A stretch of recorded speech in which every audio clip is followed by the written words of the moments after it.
এসে পড়লাম দীর্ঘ কয়েক ঘন্টা জার্নি করার পর।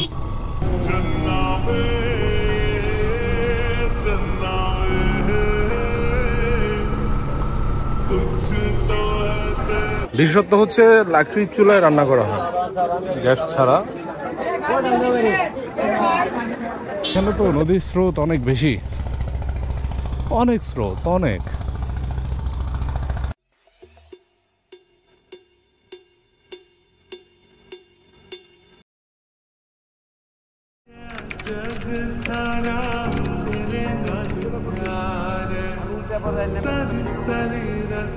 আমার ক্যামেরা চালু আছে।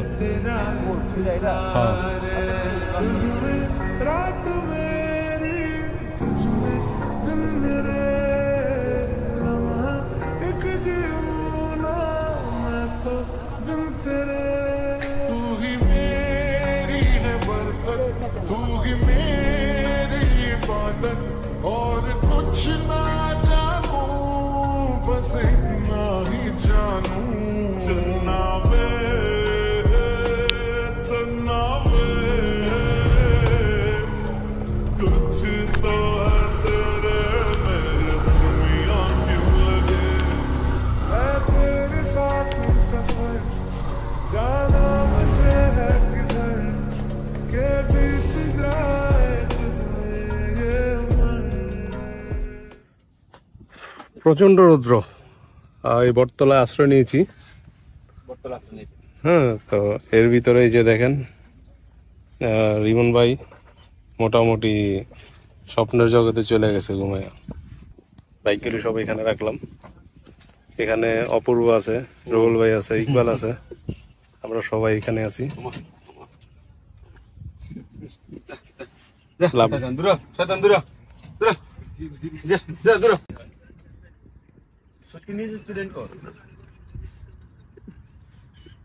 এই যে যমুনা সেতু দেখা যাচ্ছে এখান থেকে।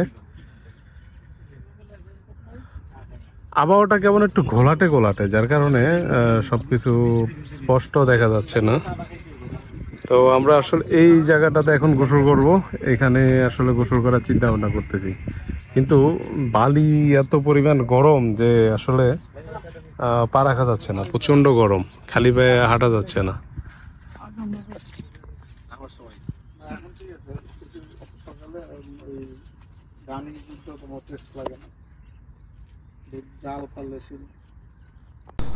ও নাইস, এখানকার ভিউটা তো আরো সুন্দর।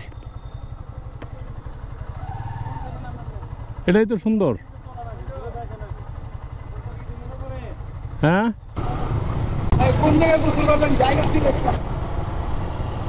জেনে ভালো লাগে। চায়না বেড়িবাঁধের এটা হচ্ছে একটা মূল পয়েন্ট। এই জায়গাটা আসলে এখন দুপুরবেলা, এই জন্য তেমন কোনো লোকালয়ে দেখা নেই। যত বিকেল হবে সন্ধ্যা হবে, তত এখানে প্রচুর মানুষের সমাগম হবে। তো আমরা আসলে যে টাইমটাতে এসেছি এখানে আসলে একেবারেই জনশূন্য। মানে আমরাই কিছু কিছু মানুষ, স্থানীয় লোকজন দেখা যাচ্ছে। আসলে নদীর সৌন্দর্যটা আরো পরে ফুটে উঠবে, পুরোপুরি যখন বর্ষা আসবে, পানি হবে, তখনই নদীর সৌন্দর্যটা ফুটে উঠবে। নদীর সৌন্দর্য তো পানিতেই। এখানে একটি ভাস্কর্য, এটা হচ্ছে চায়নাবাদের 0 পয়েন্ট।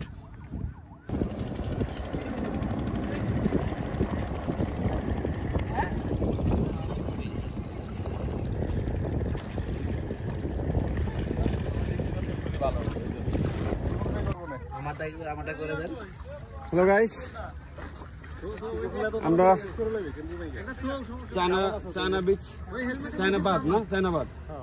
চায়নাবাদে আসলাম গোসল করতে। কিশোরগঞ্জ মিঠাই ময়ের কথা বারবার মুখে চলে আসে ভাই। না কি ভাই, প্রচন্ড রোদ, এটা সহ্য করার মতো না। তারপরও পানি দেখা লোক সামলাতে পারলাম না, এরাও মাথায় নেমে গেছে অলরেডি। বুঝতে পারতেছেন কি পরিমাণ গরম। যেমন সানগ্লাস পরা নামতে হলো। আকাশে অনেক চিল, অনেক কাক, অনেক চিল উঠতেছে আকাশে, কিন্তু নদীতে তেমন মাছ নাই, পানি খুবই কম। আমরা সবাই চলে আসলাম গোসল করতে, আপনারা আসেন। এমন যো ভিডিও স্টার্ট। এই আমার ব্যাগের উপরে চশমা আছে, ফালাই দিলে আমি যেতে পারব না, এলা ভেঙে যেতে হবে।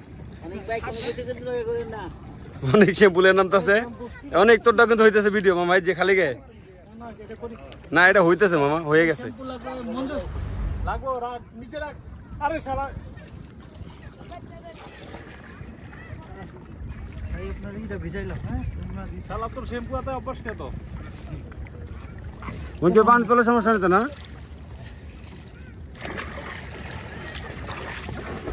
আমার মোবাইলটা দেন, কই কই যাচ্ছে মোবাইলটা দেন, আমার এটা দিই না কি বাবা আর কই কি কি রে উঠবি কেমনে? তুই কি ল্যাংটা ভাই?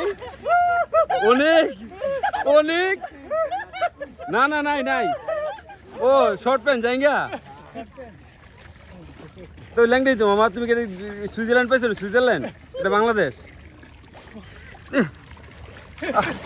কি আরাম রে মঞ্জু রে, কি আরাম।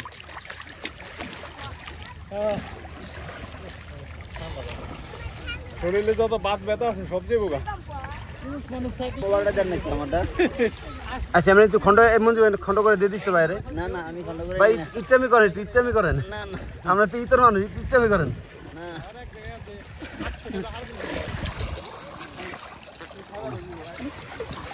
রিমন ভাই আমাদের বিশাল এক পেট নিয়ে উঠতেছে উপরে।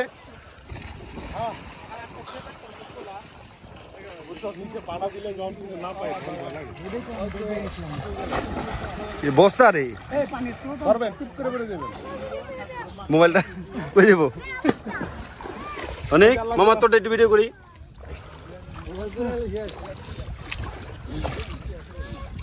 এই মোবাইল আপাইতেছে কেমন? এই মামা তুই তো আমারে পুরো ভাইরাল করে দিবি, তার তো কই নাম দরকার নাই, আমার এক বছর আবার ওয়ারেন্টি আছে। চা খাবো। এখানে অরিজিনাল গরুর দুধ, দেখেন কি পরিমাণ দুধ এখানে গরম করা হচ্ছে চায়ের জন্য। ভাই এখানে কত লিটার দুধ আছে? 2 মণ। 2 মণ দুধ এখানে একসাথে জ্বালানো হচ্ছে। এটা কি প্রতিদিন বিক্রি হয়? প্রতিদিন প্রতিদিন শেষ হয়ে যায়? এগুলি কি সব মানে গরুর, কোনো পাউডার টাউডার মিক্স নেই? যাক, আমরা আসলে এই জিনিসটা তো আমরা শহরে পাই না, অরিজিনাল গরুর দুধের চা। তো এখানে যদি দেখাই এই জায়গাটাতেই এমন এক চাই শুধু, মানে শুধু চার জন্য 2 মণ দুধ শেষ হয়ে যায়। খুবই ভালো লাগলো বিষয়টা থেকে। আমরা এখন এখানে চা খাওয়ার জন্য বসে আছি। সুখ পাখি টি স্টল, আমার দোকানের নাম হচ্ছে সুখ পাখি টি স্টল। এটা অ্যাড্রেসটা কোন জায়গা বলবো? কাতাওদা, সিরাজগঞ্জ কাতাওদা। হ্যাঁ, সিরাজগঞ্জ সদরে। এটা হচ্ছে আপনার চায়নাবাদ যাওয়ার সময় হাতের ডানে পড়ে। সুখ পাখি টি স্টল। আমরা সুখ পাখি টি স্টলে চা খাওয়ার জন্য বসে আছি। প্রচুর গরম, প্রচুর গরম, অনেক গরম। গরম জামাই, জামাই অনেক গরম। এই যে আমার দোস্ত গ্রামে শেষ, এই যে আরেক বন্ধু তুমি এই গরমে চা খাবা কেন?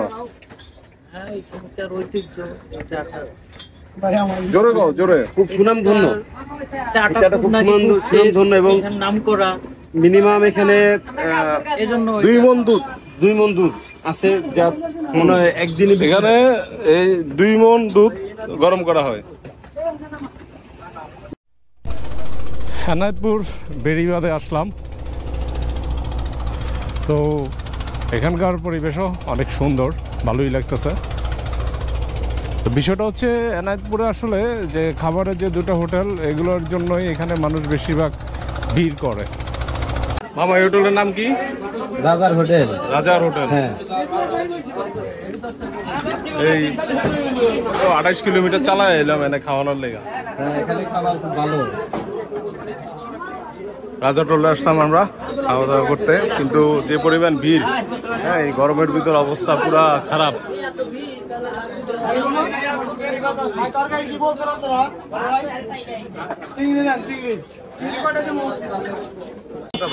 এনায়তপুর বেরিবাদ রাজার হোটেল, এখানে খেলাম, মোটামুটি অনেকগুলি খাবারই দেখতে পেলাম। তো এখানে বেশ কয়েকটা হোটেলই আছে এই টাইপের। বিশেষত্ব হচ্ছে লাকড়ির চুলায় রান্না করা হয়, গ্যাস ছাড়া। আসলে এখানকার খাবার আর আমাদের খাবার মনে হয় না একরকম, কারণ আমার কাছে অত একটা আমাদের কাছেই ভালো লাগলো না, কারোর কাছেই কোনো খাবারই ভালো লাগলো না। হয়তো লবণ বেশি আর ভাতগুলি প্রচুর শক্ত। তো তারপরেও এখানকার ভাইরাল হোটেল এই দুইটা হোটেল, একটা গোলাম হোটেল আর একটা হচ্ছে রাজার হোটেল।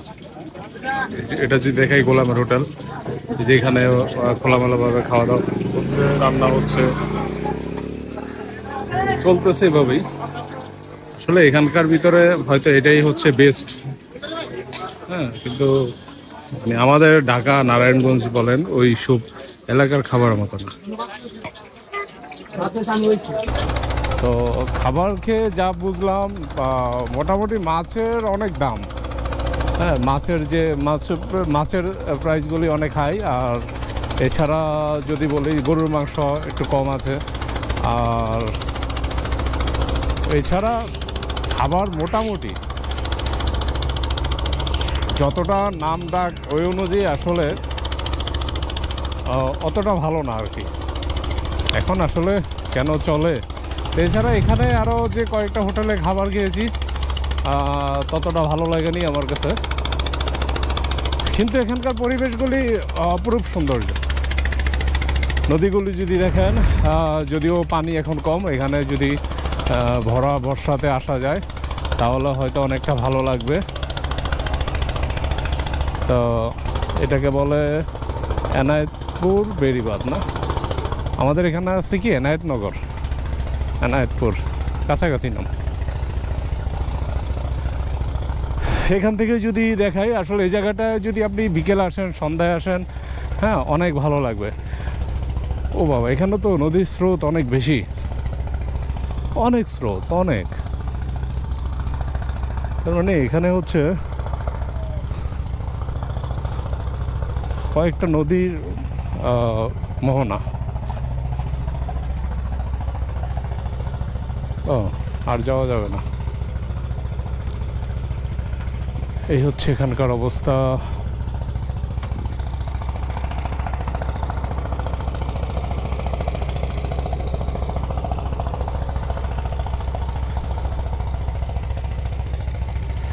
আমি মনে করি সব কিছু ক্যামেরার চাইতে বাস্তবে অনেক বেশি সুন্দর দেখায়। ক্যামেরাটা হচ্ছে শুধু স্মৃতি ধরে রাখার জন্য। এই তো এখান থেকে এখন চলে যাই।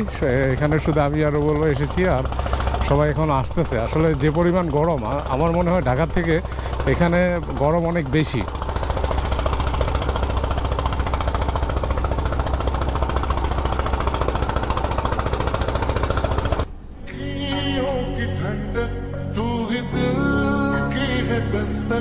और कुछ ना जानू मैं, बस इतना ही जानू, चन्ना वे